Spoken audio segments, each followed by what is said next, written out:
Tonight on Nation to Nation, Peters First Nation is one big family and it's divided. That's because the Band Council keeps denying people membership and it's taking a toll on some of those who are on the outside. This is who I was when I was born. This is where I was up until the time until I married, and then all of a sudden it's like, oh no, you're not. 3 others have used the courts to try and force Peters to recognize them as members.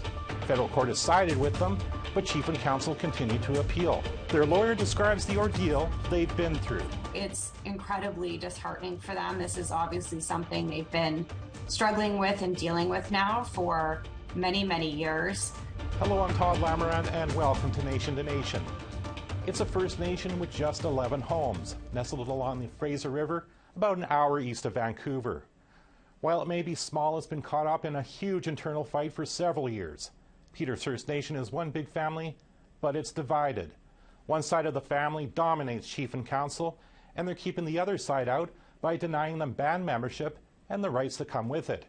It's a story that APTN News has been following since 2017, with court case after court case ruling against Chief and Council. And now we have more news. The next phase of this family feud is before the Canadian Human Rights Commission. Here to speak about that is Carol Raymond and her daughter, Patricia Raymond Adair. Thank you both for joining me here on Nation to Nation. Hello. Thank you for having us. Carol, why should you be a band member of Peters First Nation?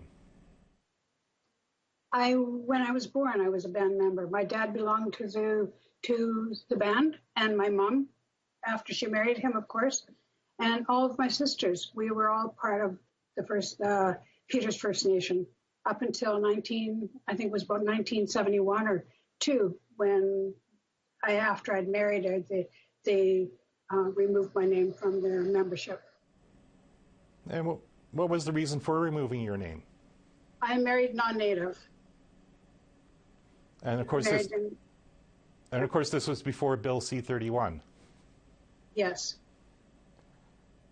Now, part of your family is buried in the Peters First Nation cemetery.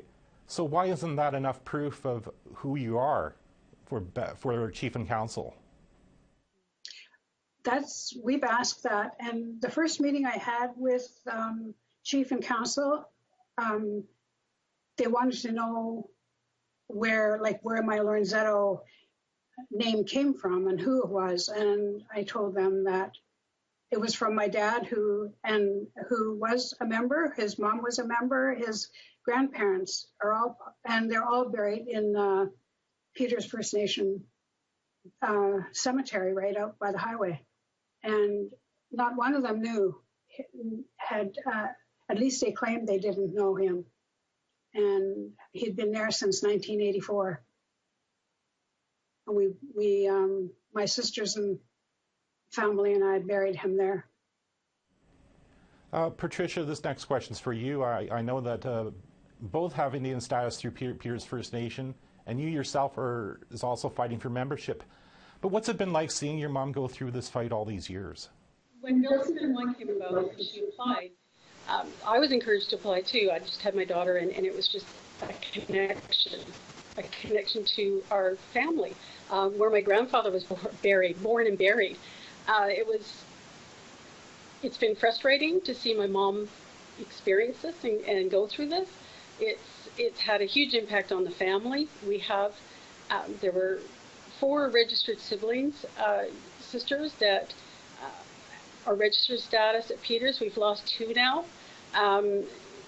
We have all the cousins, are my first cousins and second cousins now. None of us have had the ability to be recognized as a member of Peters First Nation Band at all. Carol, as you told me earlier, you were once a member of Peters, and then you married a non-band member. Non-native. Non-native. What's the reason Chief and Council have given to keeping you off the band membership? There's been actually a few reasons, and one of them was, the last one, was that I didn't apply before I was 18. I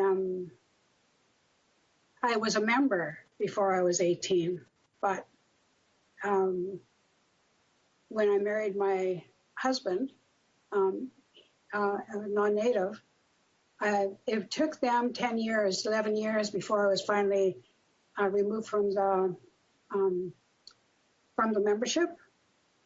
And I tried to explain that to them, that I, even after I was married, I was a member for 11 years.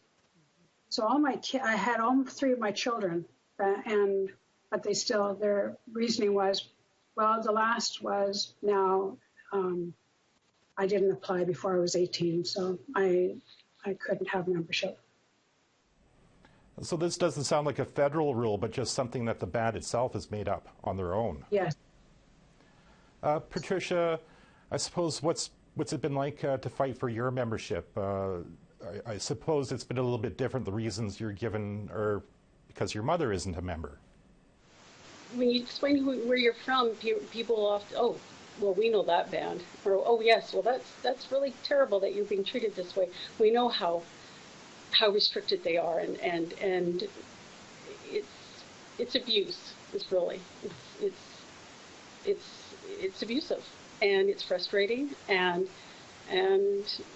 we've been through this battle. Many other people have gone forward before us, and they're doing a remarkable job, but they too have been beaten in battle and in battle worn by this whole process. It's been going on for many years now. And we were encouraged to go to Canadian Human Rights. We've had some wonderful support from family members, and the band's been taken to court for many different reasons in the past 5 years specifically.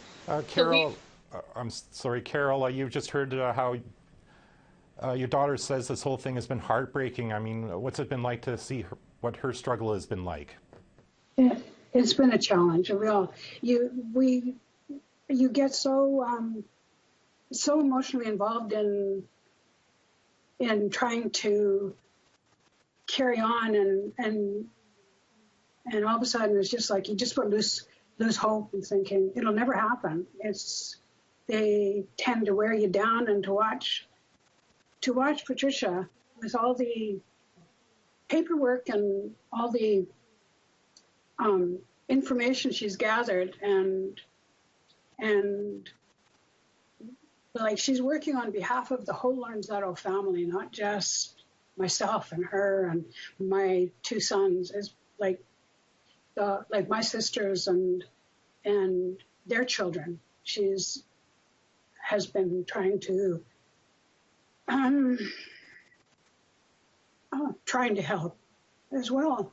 And the whole thing was about membership, like just to find out, okay, this is who I was when I was born, and this is where I was up until the time until I married, and then all of a sudden it's like, oh no, you're not that person. So watching her, and it just gets very emotional. Sorry, but it does. That's okay.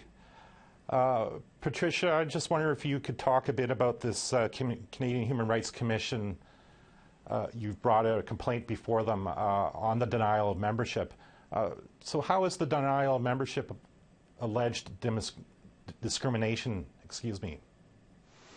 When you can choose people on your band, pick and choose who you want, and when the majority of those women now who are actually chief of council on Peter's band are BC 31 membership, they got their membership through Bill 31, but now we're denying us the ability to secure membership. It's discriminatory. It's not right, and to be denied our identity, to be denied access to services and programming as an off-reserve status. Again, they're able to secure funding support for 169 members, but they'll only provide support to 142 who are registered members on the reserve. So the other 120 people are not recognized and not accepted. Lastly, I want to give the last question to Carol. What would you say to Chief and Council right now if they were listening to you? I think this has gone on long enough. I think that, number one, I think there should be new people, because they've been in power for so many years. And I had hoped that we would be friends as well as family, but the times I've been to meet with Norma and Victoria and Leanne and Mark, it's just I just walked away frustrated.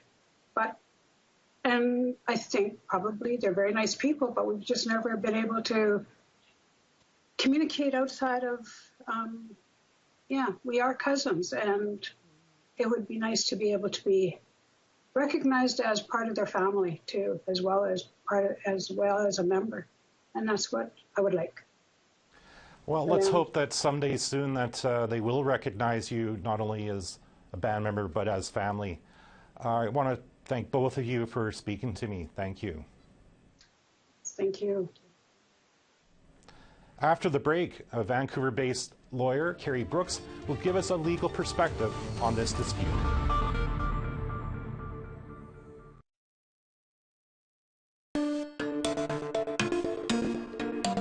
Welcome back. As mentioned before the break, the Canadian Human Rights Commission has begun looking at membership issues at Peters First Nation. But long before that, several exiled family members had taken their complaints to the Federal Court of Canada. Peters Band Council was found to have, quote, concocted, unquote, reasons to deny membership to Guy Peters, Amber Reagan, and Brandon Engstrom. But with appeals and judicial reviews, the matter keeps heading back to court. Here to talk about their circumstances is their lawyer, Carrie Brooks of JFK Law in Vancouver. Welcome to Nation, Ms. Brooks. Thank you.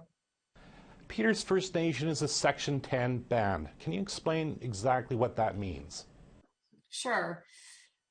So as a Section 10 band, Peters First Nation is able to develop their own rules regulating membership. And for Peters First Nation, they assumed control over their membership in and around 1987. And at that time, they developed a draft interim membership rules, which then got adopted in around 1990. But it basically distinguishes between bands whose membership is regulated by the Indian Act versus bands who have assumed their own membership rules pursuant to their own membership code. Now, Peters' custom membership code clearly states if you're a child of a member, then you're also a member. So why does council keep rejecting people? So yes, that's right. So the Peters membership code sets out criteria for membership. And one of the criteria is that if you are a natural child of a parent who's a member of the band, that you are entitled to membership. And Peters Band Council, who under the membership code makes the membership decisions, has interpreted that particular criteria to impose an age restriction on applicants. And they say that because of the word child in that particular provision, that you must be under the age of 18 in order to qualify for membership. They also claim that the membership code grants them wide and broad powers to determine membership on other criteria that they decide is appropriate. You first went to federal court about 5 years ago on behalf of your 3 clients. And some of the reasons you just told me, the court has ruled that councils concocted those reasons to deny them their membership. So what happens next? So that's right. Band Council initially provided a decision to deny the 3 members here, or the 3 applicants here, membership in and around 2016. And they didn't at that time provide any reasons for 2 of them, for Brandon and Amber. For Guy, they claimed that he was removed from the membership list in 1987 and therefore it wasn't open to them, they said, to make him a member now. When the three applicants challenged that decision in federal court, Justice Fothergill at the time in 2018 found that it was inappropriate for them and to not provide any reasons for their decisions, and he set aside the decision largely on that basis. He also went on to find that band council had only given reasons after the fact and that they had concocted those reasons to justify denying the membership. So he ordered that the band council was required to reconsider their decision and provide reasons this time. But he also found that Guy was entitled to membership by operation of law. That is, under the Indian Act, he had been entitled to membership and should have been put on the membership list for that reason. After that, the band council reconsidered their decisions with respect to Guy, or with respect to Brandon and Amber, and they appealed the decision with respect to Guy. In their reconsideration decision of Brandon and Amber, which they issued in around 2018, they listed a number of reasons for rejecting them. One of the reasons was that they were 18 and so were not able to qualify for membership.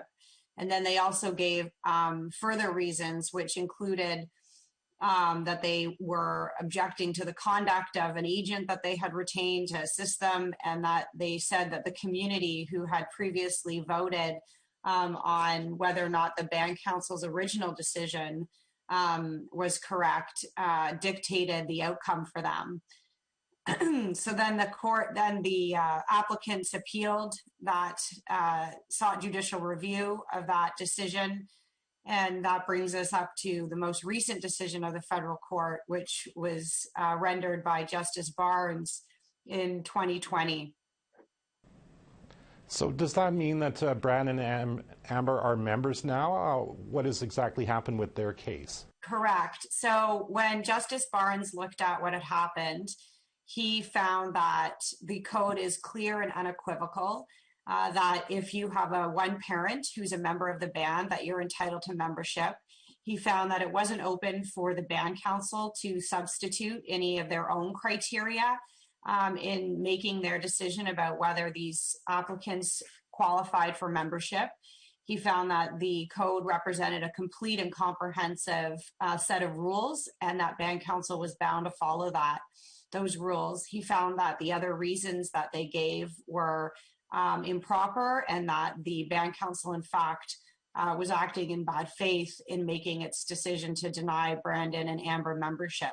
So he said, instead of remitting it back again for a third time for the band council to reconsider its decision, it was an appropriate case for the court to find that they were in fact members, and he directed band council to add them to the membership list. So currently Brandon and Amber are members, and band council has again appealed that decision, which has not yet been heard, although all the materials have been filed with the court. What do your clients think about this latest appeal, even after the federal court has ruled that, certainly in Brandon and Amber's case, they are members? They're obviously extremely disappointed that band council persists in its view that they have this broad and unfettered discretion to deny members on whatever criteria they choose, and that they would be maintaining that position in the face of the clear words from the court that there's no room for such discretion. So it's incredibly disheartening for them. This is obviously something they've been struggling with and dealing with now for many, many years, certainly since 2016. But even before then, they had made attempts to get their membership with the nation, so that they would be continued to be dragged through. This process is obviously extremely expensive and emotionally taxing for them. They have strong ties to this community, and they've long sought to have those ties recognized through their membership. Now, Guy's case is a slightly different matter because he was on the ban list before Bill C-31 in 1987. So why isn't he a member? So the decision of Justice Fothergill in 2018 was to reinstate his membership on the basis, as you say, that he was recognized or entitled to be a member before the band assumed control over its membership. At the time in 1987, when the band did take control, the chief at the time wrote Indigenous Affairs and said that they wanted Guy removed. But in fact, they have no statutory authority to do that. Once Guy has acquired rights to membership, he has those rights by operation of law. When his Justice Fothergill recognized that and directed that he be added to the banned list, Band Council appealed that decision, and the Court of Appeal found, and this was a decision that was released in 2019, that Justice Fothergill should have, in fact, remitted the decision back to Band Council to consider in light of the two questions, whether or not Guy Peters was entitled under the Indian Act, and if not, whether he was entitled under the current membership code. And the Federal Court of Appeal found that because Band Council had not squarely addressed those issues in its initial decision, it in fact only relied on the fact that the chief at the time in 1987 had purported to remove Guy, that the Band Council needed to make the decision. And so it did go back to Band Council. Band Council reconsidered it, released its decision in January 2020, and again denied Guy membership. At that time, they relied again on their interpretation of the code that you have to be under 18 to be qualified for membership, and so they rejected him on the basis he was older than 18, and they also applied an interpretation of the Indian Act and the statutory provisions that had previously granted him membership as also imposing an age limitation. So those decisions were released. Guy is entitled to an appeal through the community, and he has sought that appeal. There was a community meeting to vote on Band Council's decision in July, but there was not the turnout was not at the level that it needed to be, according to Band Council, in order to make that vote binding on Band Council. And so Band Council refused to recognize the outcome of the vote. And since that time, Guy has been seeking another meeting so that an appeal can be heard.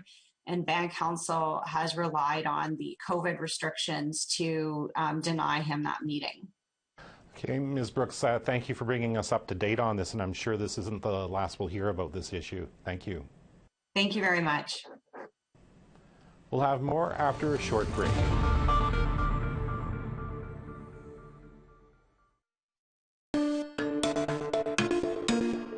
I have just enough time to say thanks for watching and to say that we reached out to the chief of the Peters First Nation, Norma Webb, for comment, but she never responded to our requests.